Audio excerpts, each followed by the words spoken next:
منبر سے بیان کیجئے، مومن کہتا ہے مولانا یہ بھی حرام ہے، ہمیں تو نہیں پتا تھا یہ بھی حرام ہے۔ الگ الگ مواقع ہوتے ہیں۔ آذربائیجان نیا ملک ہے تو پرانا ہے۔ آذربائیجان 90% سے زیادہ شیعہ آبادی ہے آذربائیجان۔ پہلے ایران کا حصہ، 100 سال ایران سے وہ الگ ہوا، روس نے قبضہ کیا، پھر کیا ہوا، پھر آزاد، ابھی آزاد ملک۔ 70-75 سال وہاں کمیونسٹوں کی حکومت تھی۔ 70-75 سال کے بعد آذربائیجان آزاد ہوا ہے۔ پہلا ماہ رمضان جب آیا تو ہمارے ایک دوست سے ترکیہ کے رہنے والے، وہ گئے وہاں تبلیغ کرنے کے لیے، کیونکہ زبان دونوں کی ایک تھی۔ جس گھر میں مجھے ٹھہرایا گیا، ظاہر سی بات ہے مولوی کو کہاں ٹھہرایا جاتا ہے؟ جو اس گاؤں میں محلے میں سب سے زیادہ دیندار ہوتا ہے وہی تو اپنے یہاں مولوی کو رکھتا ہے، ورنہ مولوی کو برداشت کون کرتا ہے؟ اس کے گھر میں ٹھہرائے گئے۔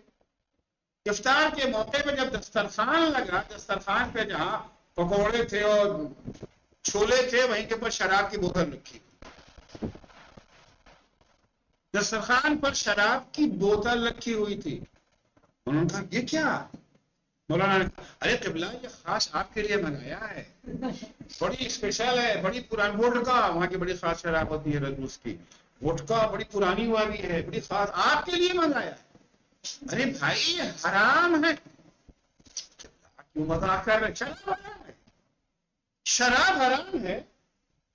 75 سال ان کے کان سنے، انہوں نے سنا نہیں تھا، بتانے والا کوئی عالم نہیں تھا۔ مسجدوں میں گھوڑے بندھے ہوئے تھے، مسجدیں بند تھی، مدرسے ویران تھے، علماء ناپید تھے، کون بتاتا ہوں؟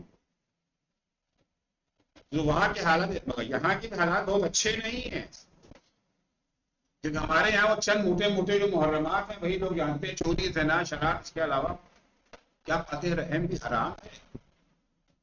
کیا صلہ رحم بھی واجب ہے؟ کیا تہاجر بھی حرام ہے؟ میں کہ کچھ تشریح کرو، جو محرمات ہیں جس سے لوگ آشنا نہیں ہیں، آپ سیکھیں گے تب تو سکھائیں گے انہیں، سیکھنے کے بعد اگر سکھانے کا حوصلہ ہوا، عام طور سے جو کچھ مدرسے میں پڑھتے ہیں وہ آگے بڑھانے کا حوصلہ نہیں ہوتا، کیونکہ مارکیٹ میں اس کی ویلیو نہیں ہے، مارکیٹ میں اس کی ویلیو نہیں ہے۔ ممبر پہ آنے والا اگر بندوں کو خوش کرنے آئے گا تو ظاہر سی بات ہے ان باتوں کو نہیں بیان کرے گا، لیکن اگر خدا کو خوش کرنے آیا ہے تو بیان کرے گا۔ اداء الفرائض واجتناب المحارم۔ تیسری چیز کیا؟ والاشتمال علی المکارم، اخلاقی اقدار سے اپنی مکارم اخلاق، محاسن اخلاق، جو درجہ، جو رتبہ نماز کا ہے وہی درجہ اور رتبہ حسن اخلاق کا ہے، اگر نہ کہوں اس سے بڑھ کر۔ پیغمبر نے یہ نہیں فرمایا کہ میں نماز پڑھوانے آیا ہوں، میں روزہ رکھوا۔ پیغمبر نے کیا فرمایا؟ وَعِشْتُ لِأُتَمِّمَ مَكَارِمَ الْأَخْلَاقِ، مجھے اللہ نے بھیجا ہے اخلاقی اقدار، اخلاقی ویلیوز کو پائے تکمیل تک پہنچانے کے لیے۔ دو تعبیریں ملتی ہیں، محاسن اخلاق اور مکارم اخلاق، دونوں میں فرق ہے۔ محاسن اخلاق کیا؟ پیغمبر سے پوچھا گیا محاسن اخلاق کیا ہے؟ پیغمبر نے فرمایا تطیب کلامک وتلین لسانک وتلقى اخاک ببشر حسن۔ اس نے اخلاق کسے کہتے ہیں؟ زبان کھولو تو اچھی بات، تطیب کلامک، بری باتیں زبان سے مت نکالو، اچھی بات نکالو، زبان سے جب بھی، زبان اللہ نے دی بولنا ضروری نہیں ہے، لیکن جب بولو تو قولوا للناس حسنا، اچھی بات، اچھی بات بولو، تطیب کلامک وتلین لسانک، اچھی بات کافی نہیں ہے، اچھی بات کو اچھے انداز میں پیش کرو۔ بعض دفعہ باتیں تو اچھی ہوتی ہیں مگر بیان کرنے کا انداز بڑا بھونڈا ہوتا ہے۔ کہنا چاہتے ہیں کہ صاحب داڑھی مڈنا حرام ہے، گناہ ہے، داڑھی نہ مڈو۔ ہاں داڑھی مڈو، داڑھی نہ مڈو، داڑھی مڈنے والا شکر ہوتا ہے۔ ارے شیعہ کو سب کچھ برداشت ہے، شمر ہونا برداشت ہے۔ اس نے مختار نامہ دیکھ لیا، اس میں دیکھا شمر ہے اور شمر رکھے ہوئے داڑھی. پولیس والوں نے کہا کہ امام زین العابدین کے سامنے جب کوئی داڑھی منڈا آتا تھا تو امام کہتے ہیں اچھا تجھے دیکھ کے مجھے اپنے بابا کا قاتل شمر یاد آتا ہے. پتہ نہیں کہاں سے انہوں نے بیان نہیں کہا، ہے بھی تو اس طریقے سے بیان نہیں کرنا چاہیے. اچھی بات کو اچھے انداز سے کہنا. ایک ہی بات کو دو طرح سے کہا جا سکتا ہے. ایک بادشاہ نے خواب دیکھا کہ میرے تمام دانت گر گئے. اچھا بادشاہ لوگ یہ جو ہے توہم پرست ہوتے ہی ہیں، خرافاتی جتنے بھی حاکم حکیم ہیں. دیکھیں نا وہ جوتشیوں کے بغیر یہاں پر ہمارے یہ جو حکومت کوئی کام نہیں کرتی ہے. شب پہورا تو بہت ہوتا ہے نا. خواب دیکھا ہے میرے دانت گر گئے ہیں. خواب کی تعبیر بتانے والے کو بلایا گیا. اس نے کہا بادشاہ سلامت بہت برا خواب ہے. کیا تعبیر ہے؟ آپ کی نگاہوں کے سامنے آپ کا پورا خاندان مر جائے. میرے خاندان کی موت کی بات جلد اس کا سر اڑا. جلد نے سر. دوسرا تعبیر دینے والا بلایا گیا. تم بتاؤ کیا ہے؟ تو انہوں نے کہا کہ بادشاہ سلامت بڑا اچھا خواب ہے. کیا تعبیر ہے؟ تعبیر یہ کہ آپ اپنے خاندان میں سب سے زیادہ جیئیں گے. تو وہی ہوئی نا، سب سے زیادہ جیئیں گے یعنی سب. بس اس نے موت سے تعبیر کیا، اس نے حیات سے تعبیر کیا. اس کا سر قلم ہو گیا انہیں انعام کی طرف. تو تطیبو کلامک و تلینو لسانک. اس نے اخلاق یہ اچھی بات کرو، بری بات نہیں کرنا، چاپلوسی نہیں کرنا ہے کسی کی. سچ بولنا سچ ہے، جھوٹ نہیں بولنا ہے. چھپانا ابانا نہیں ہے، کتمان حق نہیں کرنا، حق پہ پردہ نہیں ڈالنا ہے، لیکن حق کو اچھے انداز سے پیش کرنا. وَتَلْقَىٰ أَخَاكَ بِبِشْرٍ حَسَنٍ. جب اپنے بھائیوں سے ملو کھلے ہوئے چہرے سے ملو. چہرے پر مردنی نہ چھائی ہو، مرجھایا ہوا چہرہ نہ ہو کہ آپ کا چہرہ دیکھ کر کے دوسرے کا بھی حوصلہ پھنس ہوتا ہے نا کہ آپ کو دیکھ کر کے دوسرے کے کو حوصلہ ملے، ہمت اس کی بڑھے نہ کہ ہمت اس کی ختم ہو جائے. البتہ یہ محاسن اخلاق اس کے پڑھ کر کے مکارم اخلاق. تو محاسن اخلاق کے لیے نفس کا گلا گھونٹنا ضروری نہیں ہے، مگر مکارم اخلاق کے لیے نفس کا گلا گھونٹے بغیر مکارم اخلاق پر عمل نہیں ہو سکتا ہے. آپ دیکھیں الیکشن کے زمانے میں جتنے نیتا ہیں سب محاسن اخلاق کے اعلیٰ نمونے نظر آتے ہیں. کتنی پیاری پیاری باتیں کرتے ہیں. سڑک بنوا دیں گے، بجلی آ جائے گی، مہنگائی ختم ہو جائے گی، کام بڑھ جائے گا، بیکاری. اچھی باتیں ہیں نا. اور کتنے پیارے انداز میں بھائی صاحب بہن جی دروازے ہاتھ جوڑے ہوئے ہے. ہوتا ہے نا. نیتاؤں سے بڑا حسن اخلاق والا کون ہے؟ الیکشن کے ان سے اچھا اخلاق اس کا ہوتا ہے. سیلس مین. اب دکان پہ جو سیلس مین کیا کہنا صاحب، جو سامان کوئی نہ بیچ سکے اچھا سیلس مین اس کو ہی بیچ دیتا ہے. لیکن مکارم اخلاق کے لب میرا چونکہ 35 کا ٹائم ختم ہو گیا. مکارم اخلاق کے لیے نفس کا گلا گھونٹنا ضروری ہوتا ہے. اللہ سے دعا ہے کہ اللہ ہمیں فرائض کی ادائیگی، محرمات سے دوری اور اخلاقی اقدار خصوصاً مکارم اخلاق سے آراستہ ہونے کی توفیق عنایت فرمائے.